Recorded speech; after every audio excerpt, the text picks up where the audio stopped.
Hola! Part 6 of the Master Key System. Let's get into it. Number 1. The universal mind is so wonderful that it is difficult to understand its utilitarian powers and possibilities and its unlimited producing effects. Number 2. We have found that this mind is not only all intelligence but all substance. How then is it to be differentiated in form? How are we to secure the effects which we desire? Number 3, ask any electrician what the effect of electricity will be, and he will reply that electricity is a form of motion, and its effects will depend upon the mechanism to which it is attached.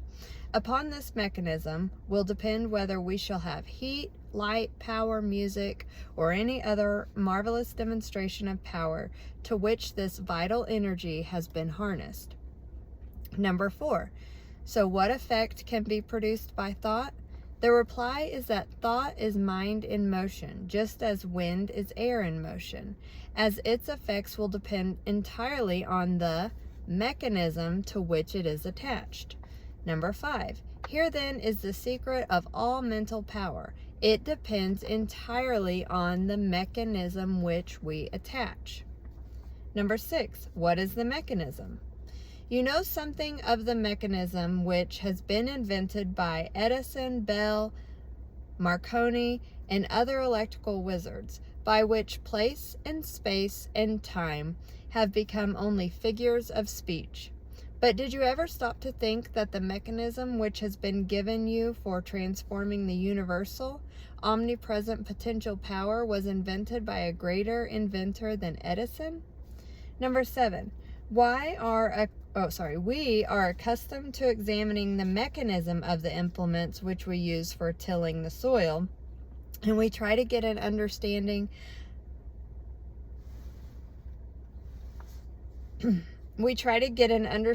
of the mechanism of the automobile which we drive, but most of us are content to remain in absolute ignorance of the greatest piece of mechanism which has ever come into existence, the brain of man. Let us examine the wonders of this mechanism, the brain. Perhaps we shall thereby get a better understanding of the various effects of which it is the cause. Number 9. In the first place, there is the great mental world in which we live and move and have our being. This world is omnipotent, omniscient, and omnipresent. It will respond to our desire in direct ratio to our purpose and faith. The purpose must be in accordance with the law of our being. That is, it must be creative or constructive. Our faith must be strong enough to generate a current of sufficient strength to bring our purpose into manifestation. As thy faith is, so be it unto thee, bears the stamp of scientific test. As thy faith is, so be it unto thee. Number 10. The effects which are produced in the world without are the results of the action and reaction of the individual upon the universal. That is the process which we call thinking. The brain is the organ through which this process is accomplished. Think of the wonder of it all. Do you love music, flowers, literature, or are you inspired by the thought of ancient or modern genius? Remember, every beauty to which you respond must have its corresponding outline in your brain before you can appreciate it. I'm just smiling because it's like multiple areas, genres, kind of all say the same thing in different words. Multiple teachings all say the same thing in different words. Number 11. There is not a single virtue or principle in the storehouse of nature which the brain cannot express. The brain is an embryonic world, ready to develop at any time as necessity may arise. If you can comprehend that this is a scientific truth and one of the wonderful laws of nature, it'll be easier for you to get an understanding of the mechanism by which these extraordinary results are being accomplished. Number 12, the nervous system has been compared to an electric circuit with its battery of cells in which force is originated, and its white matter is insulated wires by which the current is conveyed. It is through these channels that every impulse or desire is carried through the mechanism. Number 3, the spinal cord is the great motor and sensory pathway by which messages are conveyed to and from the brain. Then there is the blood supply, plunging through the veins and arteries, renewing our energy and strength, the perfectly arranged structure upon which the entire physical body rests. Finally, the delicate and beautiful skin, clothing, the entire mechanism is a mantle of beauty. Sorry. Number 14. This then is the temple of the living God, and the individual I is given control, and upon his understanding of this mechanism, which is within his control, will the result depend. Number 15.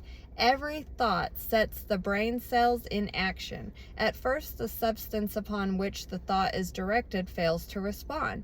But if the thought is sufficiently refined and concentrated, the substance finally yields and expresses perfectly. Number 16. This influence of the mind can be exerted upon any part of the body, causing the elimination of any undesirable effect. Number 17. A perfect conception and understanding of the laws governing in the mental world cannot fail to be of inestimable value. So like you cannot estimate it. It's inestimable value in the transaction of business, as it develops the power of discernment and gives a clearer understanding and appreciation of facts. Number 18. The man who looks within instead of without cannot fail to make use of the mighty forces which will eventually determine his course in life, and so bring him into vibration with all that is best, strongest, and most desirable. Number 19. Attention or concentration is probably the most important essential in the development of mind culture. The possibilities of attention, when properly directed, are so startling that they would hardly appear credible to the uninitiated. The cultivation of attention is the distinguishing characteristics of every successful man, and is the very highest personal accomplishment which can be acquired. I'm putting a little star by that. The importance of attention or concentration. Cultivate attention, which I feel like is what the Master Key is doing with each of their applications, each of the weekly applications. Number 20, the power of attention can be more readily understood by comparing it with a magnifying glass in which the rays of sunlight are forced. They possess no particular strength as long as the glass is moved about and the rays directed from one place to another.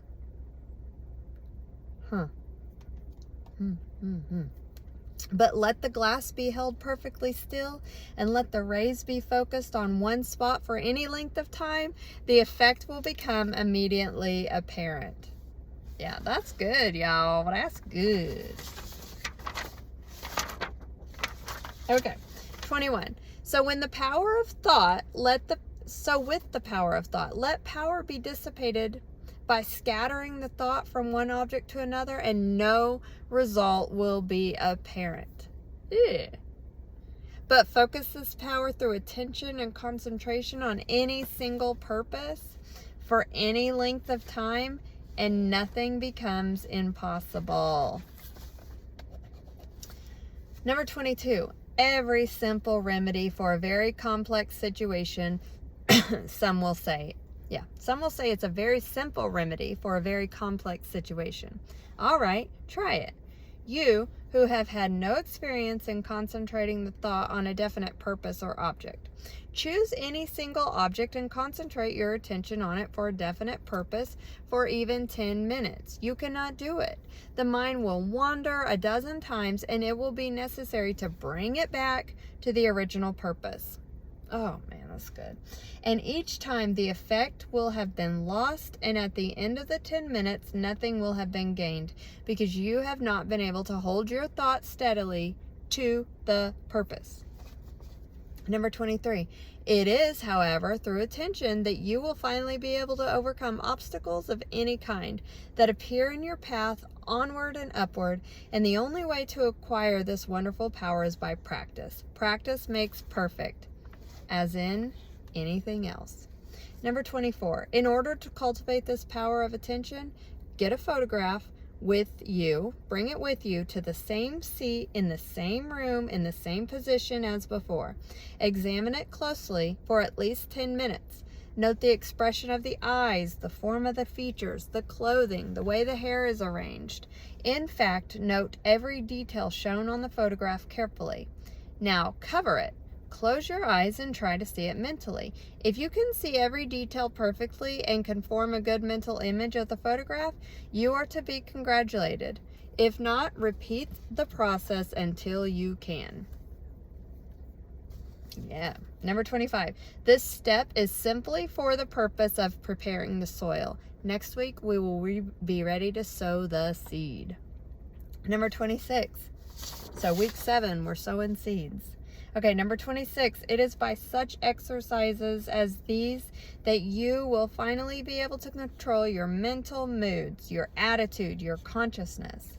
Number 27, great financiers are learning to withdraw from the multitude more and more, and they may have more time for planning, thinking, and generating the right mental moods. Number 28.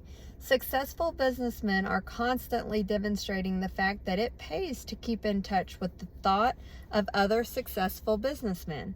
Number 29, a single idea may be worth millions of dollars, and these ideas can only come to those who are receptive, who are prepared to receive them, who are successful, who are in a successful frame of mind. Number 30, men are learning to place themselves in harmony with the universal mind.